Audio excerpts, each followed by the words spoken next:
Pod Castelinho, novo canal de divulgação científica, notícias e eventos da UFSPA e da saúde. Olá, ouvinte. Se você quer ir direto para a entrevista, pule para 3 minutos e 55 segundos.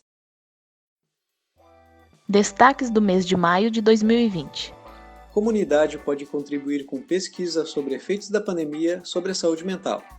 Os universitários estão convidados a contribuir para a pesquisa Efeitos da Pandemia de Covid-19 na Saúde Mental da Comunidade Acadêmica da UFSPA, uma iniciativa do curso de enfermagem da universidade. Rede Universitária de Telemedicina abordará epidemiologia da Covid-19 no país. No dia 1º de junho, às 12 horas, a webconferência abordará a epidemiologia do Covid-19 no Brasil. A reunião virtual será moderada pela reitora Lúcia Pelanda e o professor Ayrton Stein e contará com a participação do coordenador da pesquisa eCovid-19, o reitor da Universidade Federal de Pelotas, Pedro Alau. O laboratório da UFSPA realiza testes do Covid-19 para o governo do estado.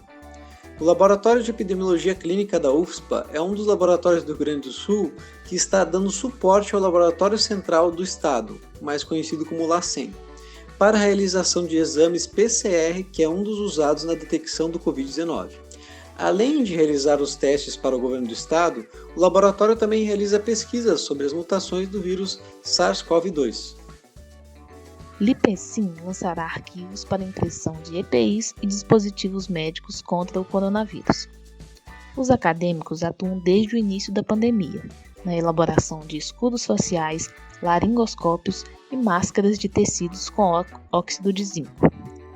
Um dos exemplos de acessibilidade são os laringoscópios, utilizados no processo de intubação dos pacientes, em que o valor de mercado desses instrumentos é de $20 mil, enquanto o custo do modelo Lipecin é de R$20 por unidade. O projeto de extensão cria podcasts sobre saúde mental. O projeto de extensão Educação Permanente e Enfermagem na Saúde Mental criou o podcast Conectadamente, que objetiva abordar mensalmente temas relacionados à saúde mental. UFSPA realiza formatura antecipada de 8 alunos.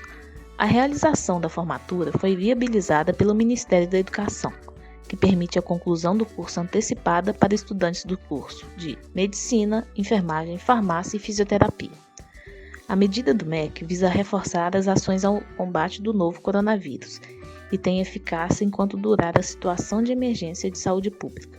Para obter o grau, os discentes demonstraram ter concluído pelo menos 75% da carga horária, para internato médico ou estágio supervisionado. Portaria regulamenta o funcionamento de empresas juniores. A reitoria publicou no dia 8 de maio uma portaria que dispõe sobre os procedimentos a serem observados na relação das empresas juniores com a UFSPA.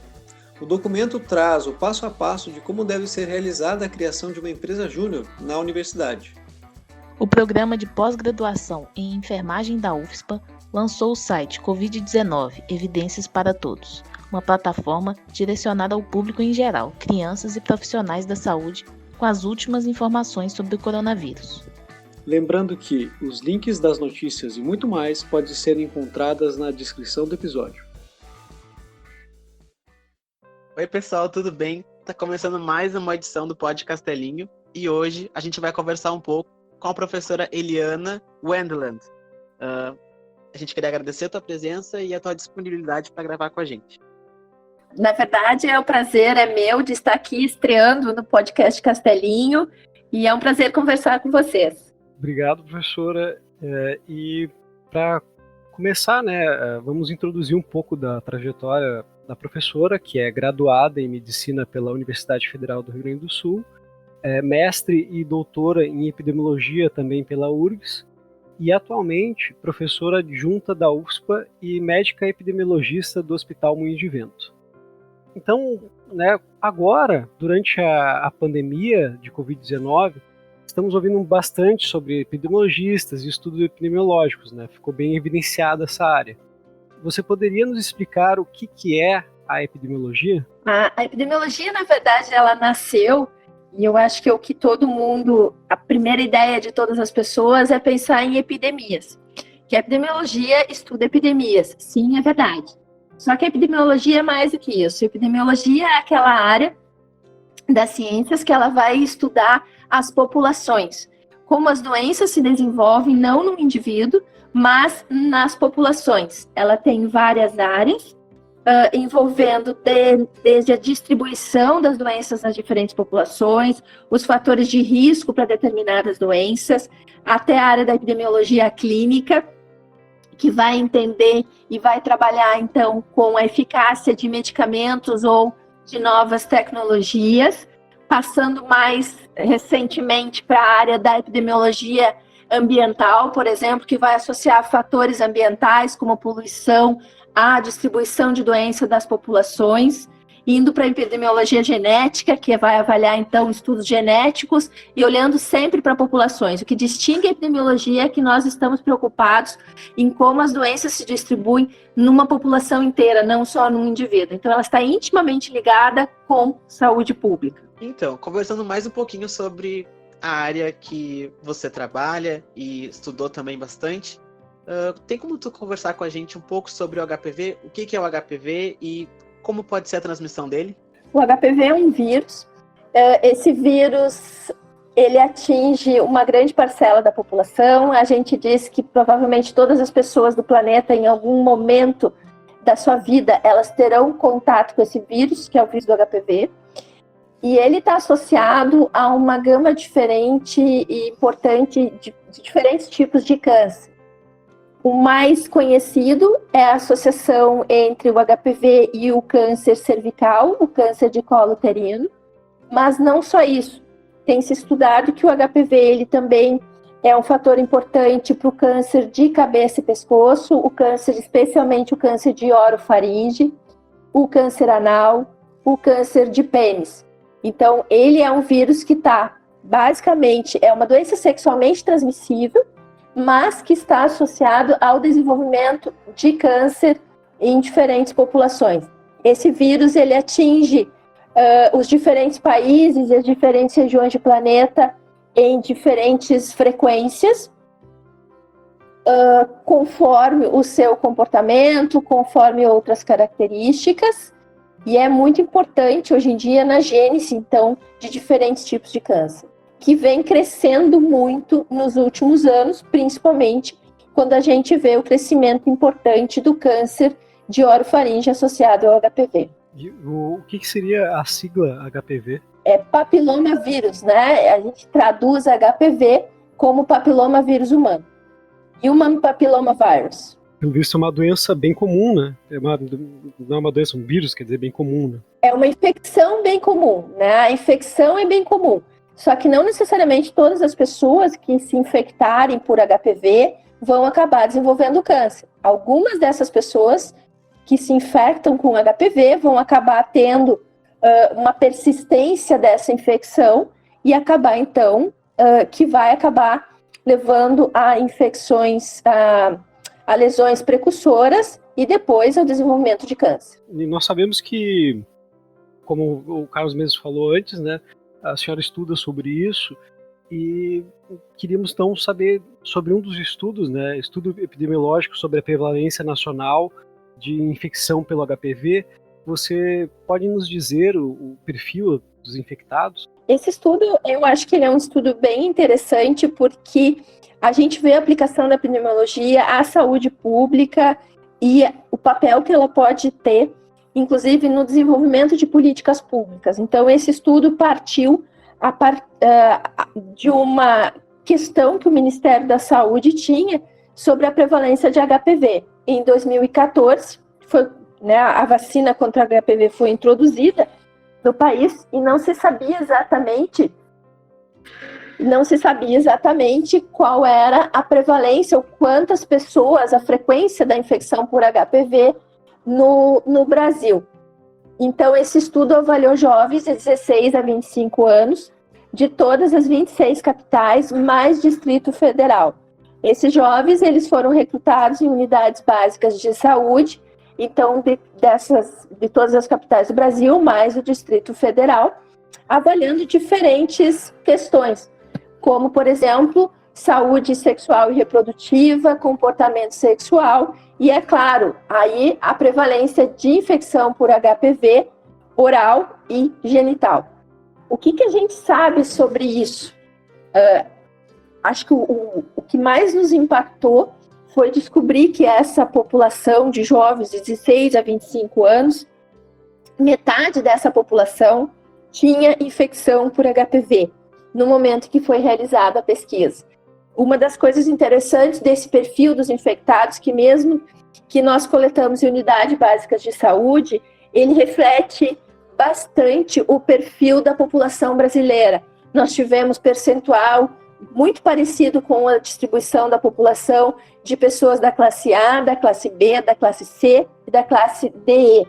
Mesma coisa quando a gente fala em perfil de raça e quando a gente fala em perfil de educacional. Então, os nossos dados do estudo, eles são muito parecidos com os dados da população brasileira, o que nos faz inferir que esses dados sirvam para a população brasileira. E como eu já disse, né, eu acho que um dos principais achados foi ver que nessa população, cerca de metade dos jovens dessa faixa etária, homens e mulheres que foram incluídos, têm infecção por HPV. Outra coisa interessante e importante que a gente encontrou é que também várias coisas de comportamento, né, que a gente pode até conversar sobre isso. Assim como metade da população é infectado por HPV naquele momento do estudo, a gente vê que só metade dos jovens usam preservativo. Então a gente entende mais ou menos por que isso acontece. É um dado bem preocupante, né? E aí a gente queria saber também, a partir deste estudo, né, que foi feito, quais são os dados que foram obtidos através dele que são importantes para montar uma estratégia de enfrentamento a essa infecção? Tem vários dados, começando por dados comportamentais. Eu acho que uma das características importantes desse estudo e que foi trabalhado depois na devolutiva que nós demos para quem tinha realizado para as unidades de saúde e para o próprio Ministério da Saúde, é, em primeiro lugar, quem é essa população de jovens de 16 a 25 anos. Que a gente realmente não conhece a população, muitas vezes, que nós estamos trabalhando, nós profissionais de saúde, trabalhamos lá na nossa unidade. E foi muito legal de ver que muitos desses profissionais realmente chegaram para nós dizendo, olha, eu não imaginava que, por exemplo, o uso de drogas era muito maior que a frequência de pessoas que fumavam nessa população. Ou, por exemplo, que foi um dos achados de estudo, que a prevalência de uso de drogas foi muito maior do que a prevalência de cigarro. Outra coisa interessante que nós também podemos observar é que mais ou menos 10% dessa população fazia sexo com pessoas do mesmo sexo. Então, um dos primeiros dados que foram muito importantes, eu acho que foi justamente trazer quem são esses jovens que estão no Brasil hoje. Como é que eles se comportam? Segunda coisa, todos esses achados, os tipos de HPV, nós avaliamos também diferenças de HPV, da frequência de HPV entre as diferentes regiões do Brasil. Por que isso era importante para a gente entender? Quando a gente olha para o câncer cervical, para a mortalidade por câncer de colo uterino também, a gente vê que existe uma distribuição num gradiente norte-sul, ou seja, a região norte tem uma maior mortalidade por câncer de colo uterino. E nós queríamos ver se essa mortalidade estava associada, por exemplo, à frequência de HPV nas diferentes regiões. O que a gente viu? Que sim, existe uma diferença na frequência de HPV, na prevalência de HPV entre as regiões, mas a região norte não é a região de maior prevalência. A região de maior prevalência de HPV foi a região nordeste, quando comparado ao sul. Então, existe diferença entre as regiões na prevalência de HPV, mas isso não tem a ver com a mortalidade por câncer de colo uterino. Por quê? Porque a mortalidade está mais associada à assistência, talvez, né? E não necessariamente à prevalência de HPV. Bom, então, seguindo, né? A vacina que protege contra o papilomavírus humano foi incorporada ao SUS em 2014. Pelos estudos já realizados, podemos dizer que a vacina tenha minimizado a prevalência do câncer de colo de útero e um prognóstico menor de mortalidade ou não? Essa pergunta a gente só vai ter uma resposta daqui uns 20 anos. Porque assim, pensa um pouco, a gente vacina meninos e meninas, lá em 2014 principalmente, que eram só meninas, de 9 a 14 anos. É isso que nós vacinamos hoje em dia, com a introdução de meninos depois, em 2016.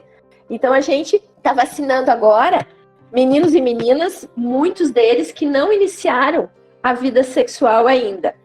O câncer de colo de útero, ele começa a aparecer, tem seu pico de incidência na segunda, terceira década de vida. Então, a gente precisa de vários anos até chegar lá. Então, o que nós fazemos para nós poder avaliar o impacto da vacinação, que é um dos objetivos também do estudo? Na primeira onda que a gente chama, que foi feita lá em 2016, 2017, nós avaliamos as pessoas que não tinham sido vacinadas. Então, eu sei da prevalência de HPV em pessoas que não são vacinadas. Agora, esse ano, nós estamos começando uma nova onda que foi atrasada por causa do Covid-19, uma segunda onda. E aí eu vou pegar pessoas que já foram vacinadas contra HPV. Então, eu vou conseguir comparar e vou conseguir saber qual é o impacto da vacinação em termos de infecção. Como a gente sabe que em termos de câncer de colo uterino, 95% ou mais desses cânceres são causados por HPV, se eu diminuo a infecção na população, eu consequentemente posso esperar uma redução na incidência de câncer de colo uterino e, por consequente, na mortalidade. Eu disse por consequente, tendo que ter em mente que a mortalidade por câncer não está só associada à prevalência ou à incidência de HPV, mas ela está associada também à disponibilidade de tratamento na rede. Né? Então, isso sim a gente conseguiu ver. O que a gente também olhou é que naquela ocasião a gente teve 10% de pessoas já vacinadas que foram incluídas no estudo. Então, a gente consegue olhar para ver não é o impacto da vacinação, mas o que a gente chama de efetividade da vacinação. Então, a gente consegue ver a nível populacional se a vacina realmente diminui ou não a infecção comparando com os vacinados daquele mesmo período. E a gente já pode sim dizer para vocês que teve uma efetividade que a gente, mesmo com pouco tempo, que a vacinação começou em 2014, o estudo foi feito em 2016, 2017, mas mesmo nesse curto período de tempo, a gente já teve sim uma diminuição de alguns tipos de HPV nessa população. Na última pergunta, você falou um pouquinho sobre os tipos, né, de HPV.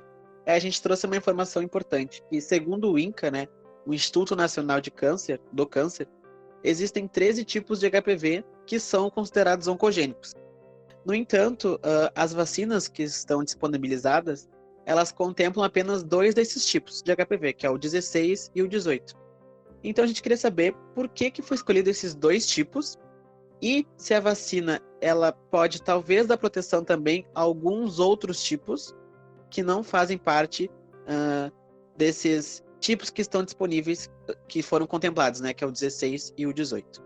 Então, só para esclarecer, existem vacinas que têm mais tipos que não só 16 e 18. Nós temos comercialmente 3 tipos de vacina. Uma bivalente, que só tem 16 e 18, a quadrivalente, que tem 16 e 18, e mais 2 tipos de HPV de baixo risco, que é o 6 e o 11, que vão causar verrugas genitais, e a nonavalente, que tem outros tipos de alto risco, além do 16 e 18. Por que eles foram escolhidos? Porque, na verdade, o 16 e 18, eles são responsáveis por 70% dos cânceres de colo uterino. Os outros 30% dos cânceres são causados pelos outros tipos de vírus. Então, como esses 2 são os 2 principais causadores de câncer, eles foram escolhidos para estar na vacina. Se esses 2 tipos também podem proteger contra outros tipos, é o que nós chamamos de reação cruzada ou proteção cruzada. Sim, eles podem ter proteção cruzada contra outros tipos de vírus. Esse assunto é um assunto ainda muito controverso. A gente sabe que existe essa proteção, a magnitude dessa proteção ainda é muito discutida, mas a gente sabe que se eu vacinar com 16 e 18, eu posso, talvez, ter proteção contra outros tipos. Por quê? Porque quando a gente olha para a filogenia dos vírus, a gente vê que existem outros tipos de vírus que estão muito pertinhos filogeneticamente do 16 ou do 18. Então, a gente entende por que faria sentido que uma vacina contra o 16 ou contra o 18 também daria algum grau de proteção contra esses outros tipos de vírus. Nos últimos anos, vemos um aumento crescente de casos de sífilis no Brasil, gerando uma preocupação na comunidade científica e nos órgãos de saúde público. Como que a sua pesquisa visa ajudar a esse combate? Bom, quando a gente fala de HPV, a gente sempre acaba olhando para as outras ISTs. Por quê? Porque essas doenças todas, ou infecções, as infecções sexualmente transmissíveis, elas acabam acontecendo em paralelo nos mesmos indivíduos, né? Infelizmente, mas é assim que funciona. Então, esses indivíduos que estão expostos ao HPV, eles também estão expostos a sífilis, ao HIV, à hepatite B. Nesse estudo que nós fizemos com essa população jovem, nós já também fizemos uma investigação de sífilis e HIV nessa população e descobrimos também que os números que nós encontramos foram números muito acima dos números disponíveis oficialmente. Enquanto que o dado oficial, por exemplo, de HIV era menos de 0,5% na população, essa população nós encontramos 1,5%. 1,5% de HIV positivo é muito. Assim como sífilis, nós encontramos uma prevalência de 5% das pessoas que ou tiveram sífilis ou estavam com sífilis ativa naquele momento.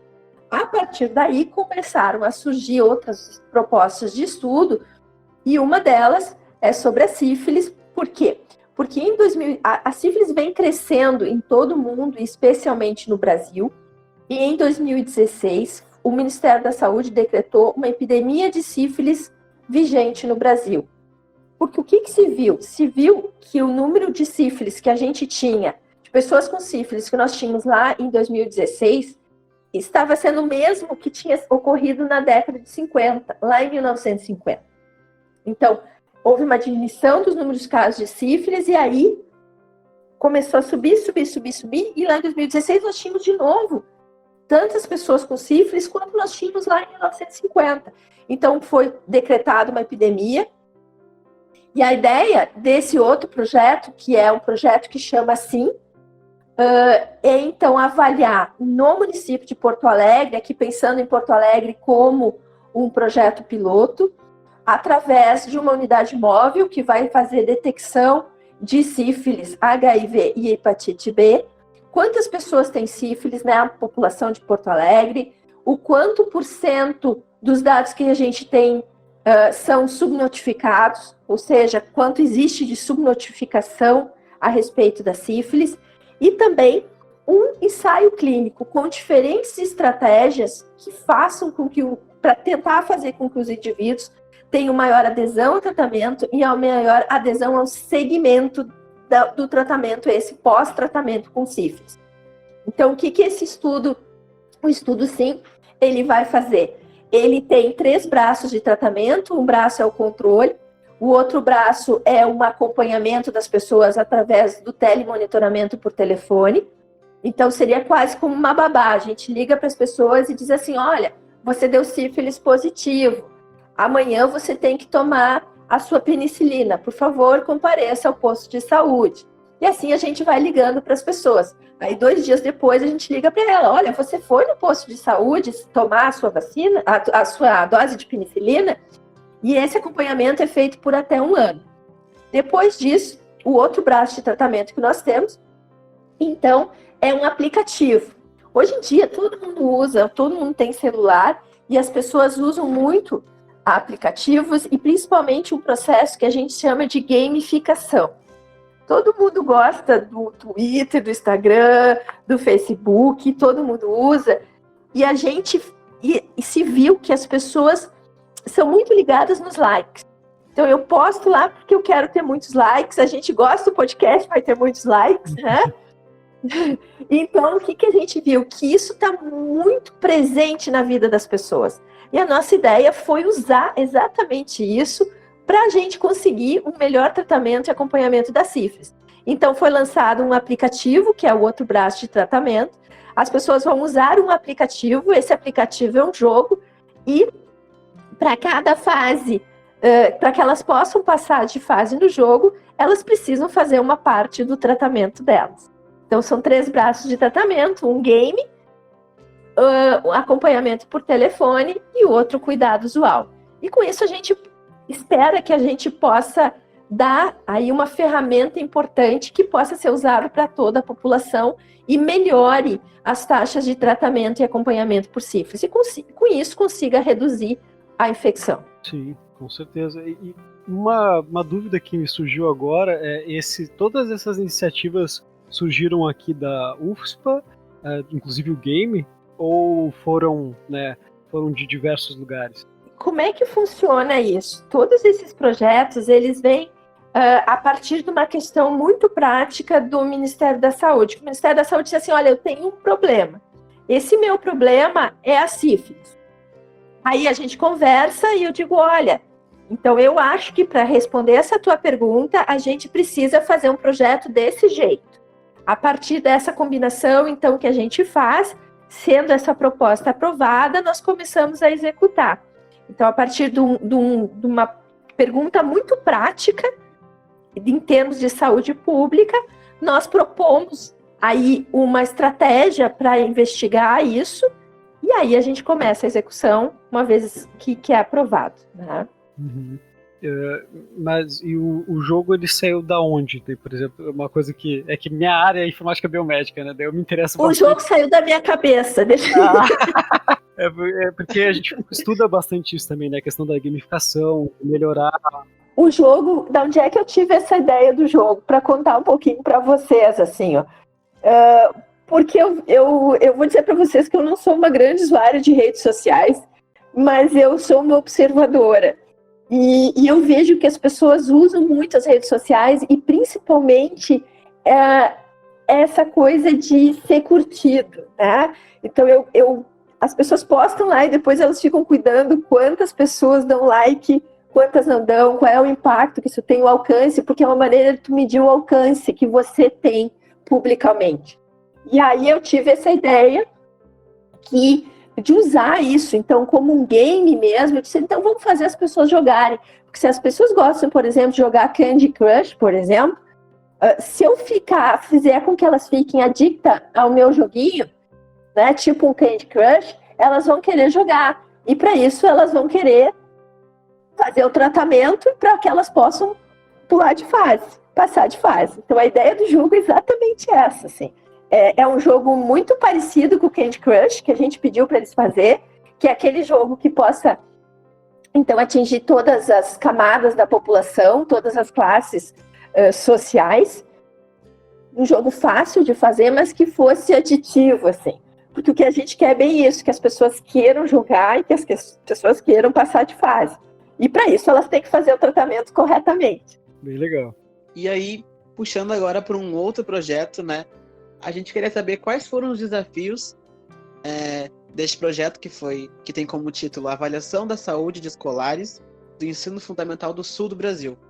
Houve alguma resistência da comunidade para colaborar com isso tudo? Esse projeto é um projeto bem diferente. Acho que é uma coisa importante de a gente dizer. Todos esses outros projetos que a gente falou sobre HPV, sobre sífilis, eles são projetos todos que são projetos do Ministério da Saúde com o Hospital de Moinhos de Vento, através de uma parceria que existe ali público-privada, que é o PROAD SUS. Então, são projetos grandes, financiados todos através do PROAD SUS, nessa parceria Hospital Moinhos de Vento, Universidade e Ministério da Saúde. Então, a gente entra aqui numa parceria.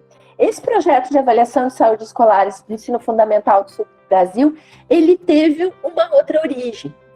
Esse projeto é uma parceria também com a Universidade Federal do Rio Grande do Sul, e ele teve origem aí nos programas de pós-graduação aqui na universidade, que foram 2 alunas minhas, junto com o programa de pós-graduação lá da Universidade Federal da Odonto da Universidade Federal do Rio Grande do Sul, e também partiu de uma necessidade aí da prefeitura do município de Estância Velha.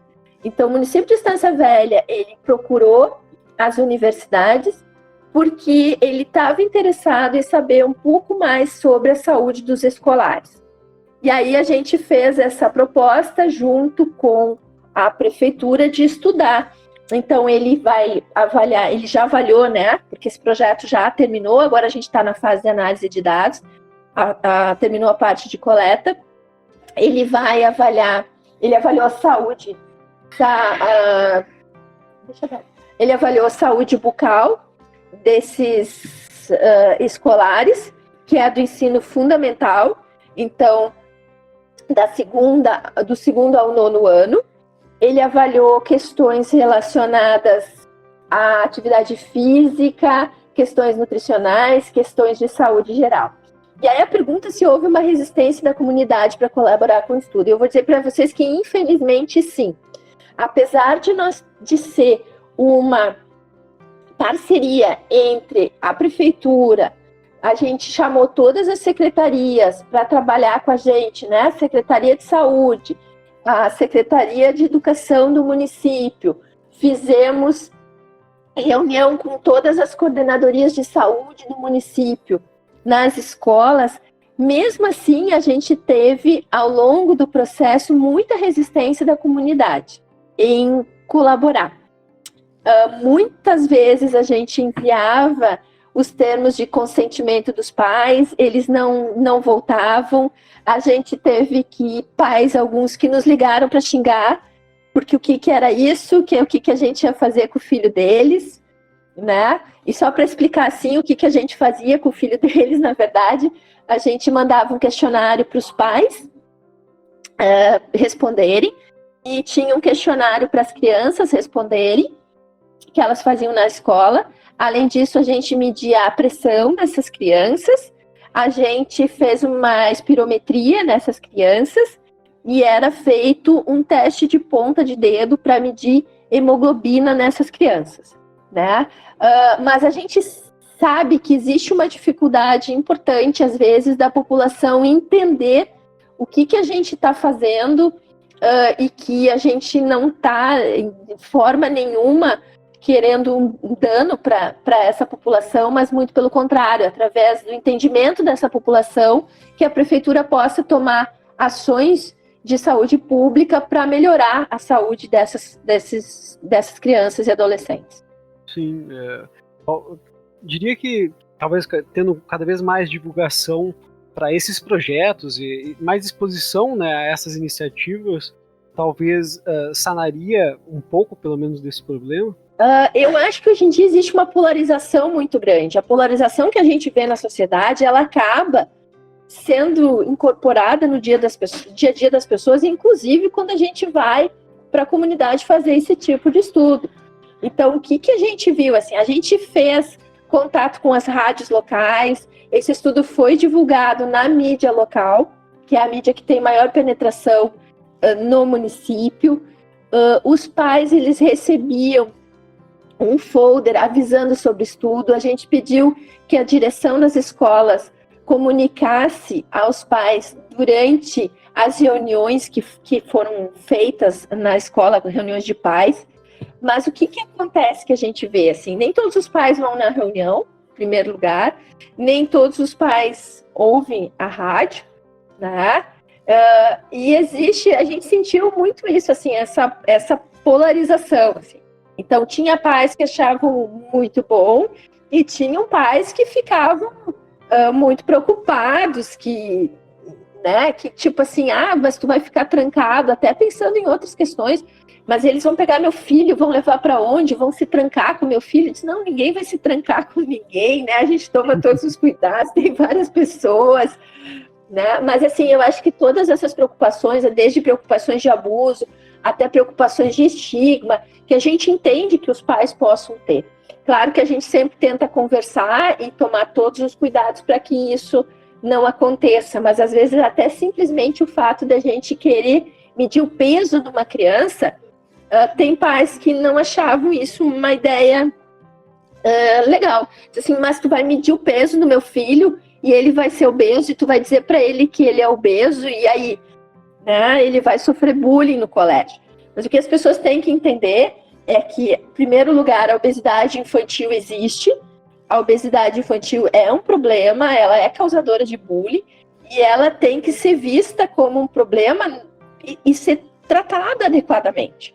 Só que muitas vezes, isso foi um dos nossos temas de estudo, é justamente ver a percepção desses pais, quando a gente vai falar de obesidade, a percepção desses pais sobre essas crianças. Se eles acham que as crianças são obesas, eles identificam isso como um problema ou não. Porque eu sempre digo, se a gente vai falar de obesidade, quem compra comida para o filho são os pais, principalmente para as crianças pequenas, né? E a senhora poderia nos dizer, então, fazendo um breve resumo de como funciona as revisões sistemáticas e meta-análises? Tá, essa é uma outra área de pesquisa que eu tenho trabalhado.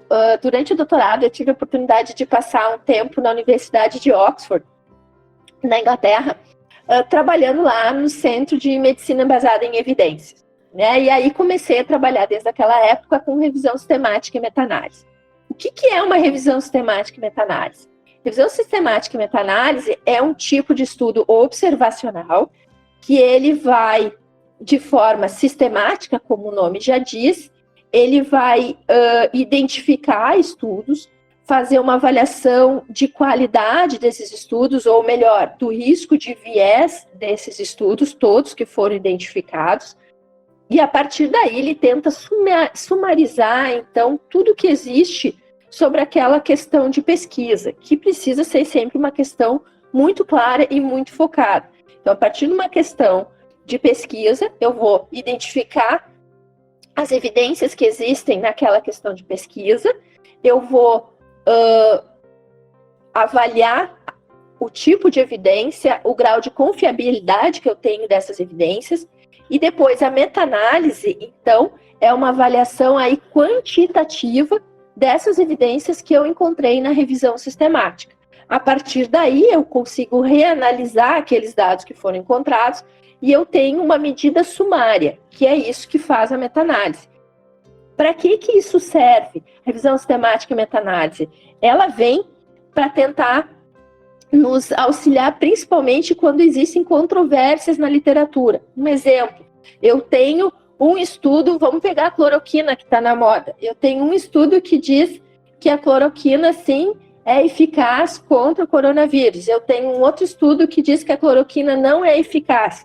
E assim eu tenho vários estudos que dizem uma coisa ou que dizem outra. Então a gente pegaria todos esses estudos, a gente reanalisaria, com isso eu ganho poder estatístico, eu ganho um N maior, no momento que eu junto todos esses estudos, e eu consigo, então, digamos, dar uma resposta definitiva ou não sobre esses estudos todos que foram publicados. Afinal de contas, existe ou não existe um efeito da cloroquina sobre o coronavírus, por exemplo.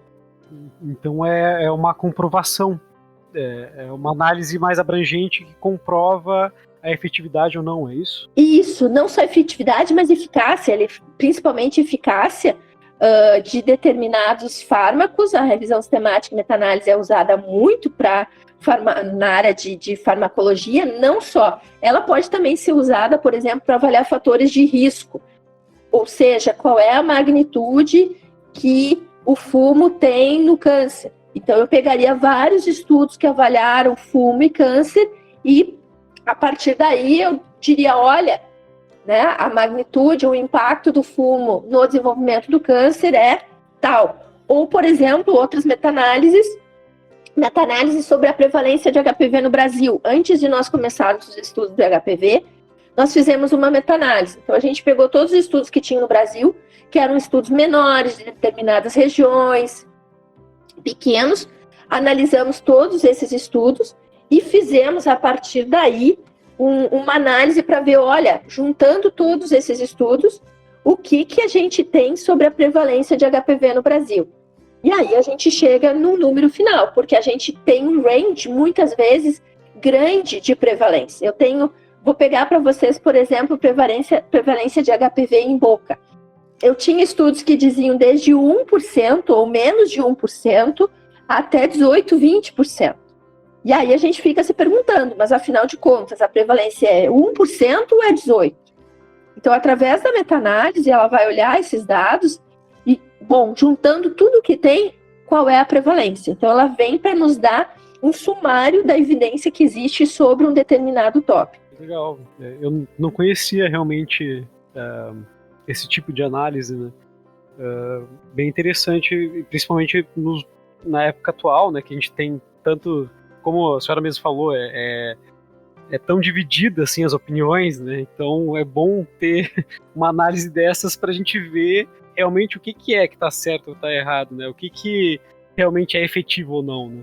Exatamente, assim, ela vem e ela é muito importante, ela serve exatamente para isso, né? Em primeiro lugar, para identificar evidências, nos dizer se existe ou não existe evidências. Ela vai nos dizer se essas evidências são evidências boas ou não tão boas, olhando para boas no risco de viés que existe nesses estudos que foram feitos, e depois ela nos dá uma medida sumária. Ela diz, olha, é isso, né? Tem um risco aumentado, não tem um risco aumentado, é eficaz ou não é eficaz. E como ela consegue aumentar muito o N, com isso o poder daquela análise, então por isso que as revisões sistemáticas e meta-análises, elas são consideradas os estudos, os melhores estudos para tomada de decisão em saúde, que é para isso, basicamente, que ela serve. Elas são uma ferramenta muito importante para tomada de decisão em saúde, porque em vez da gente ficar lendo cada estudo individualmente, eu vou ler a revisão sistemática e meta-análise, e ali eu já tenho uma análise crítica dos estudos, e eu vou ler um estudo só. Então, lendo um estudo só, eu rapidamente consigo ter uma visão global sobre aquela questão de pesquisa para mim tomar uma decisão na minha prática clínica.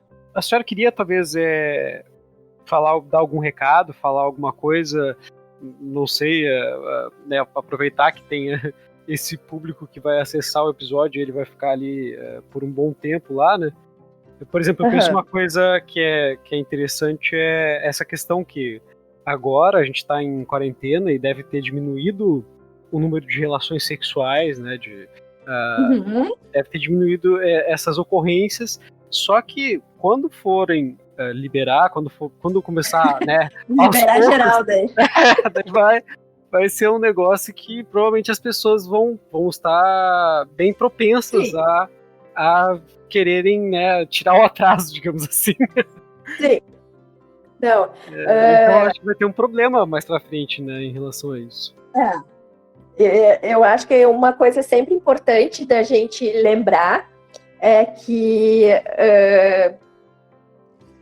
né, sexo é bom, as pessoas fazem, e eu acho importante que isso seja feito de uma maneira que as pessoas evitem se contaminar com ISTs, com infecções. Então, assim, a gente sabe que o uso de preservativo ainda é baixo, eu acho que 50%, como nós vimos, é baixo, e isso leva a um aumento muito grande de infecções sexualmente transmissíveis, não só o HPV, mas sífilis e HIV nessa população jovem. Aqui um outro dado para vocês que a gente não comentou antes, mas falando especificamente de Porto Alegre, como vocês sabem, Porto Alegre é uma das capitais do Brasil com maior incidência de HIV e de sífilis. Então, assim, o que eu tenho para dizer para vocês é façam sexo, mas façam sexo seguro. Certo, então. Muito obrigado pela sua presença novamente, professora Eliana. Eu que agradeço. Ficamos muito felizes de poder ter essa conversa aqui e de talvez, né, resolver a dúvida de algumas pessoas sobre diversos assuntos que a gente falou aqui, extremamente, né, vários assuntos diferentes um do outro, mas que complementam, que acabam se complementando também. E esperamos ouvir mais, né, ver mais de suas pesquisas mais para frente. Com certeza, eu que agradeço, acho que é uma ótima oportunidade. As ISTs, esse assunto é um assunto que a gente não fala habitualmente. Falar de sexo é uma coisa muito complicada, e por consequência das infecções sexualmente transmissíveis, é o que a gente chama de doenças negligenciadas. Todo mundo faz, né? Todo mundo faz sexo, mas ninguém fala sobre isso. Não fala sobre as ISTs, não fala sobre prevenção. A gente não fala sobre isso nem no nosso dia a dia e a gente não fala sobre isso também dentro das escolas de medicina ou das escolas de saúde, né? Todos os cursos de saúde, a gente tem muito pouco lugar para a gente debater e conversar sobre isso. Então, eu quero parabenizar vocês por ter aberto esse espaço para a gente poder conversar um pouquinho sobre as ISTs, onde, principalmente na população jovem, elas são um problema importante. Gostaríamos de agradecer também a equipe, né, que sem eles o projeto não aconteceria. E, né, como eu sempre falo, eles, apesar de não estarem aparentes, eles estão sempre presentes. Então, na pesquisa, nós temos a Laura Deringoski Moraes e Maico Triarca Cunha. No roteiro, a Camila Gomes Rosado e Ravena Maia. Na locução, eu, Andreus Wiener Matos e Carlos Daniel Vieira. E na edição, Felipe de Assis Ribeiro e Vinícius Vicente Soares. Então é isso, muito obrigado e até mais.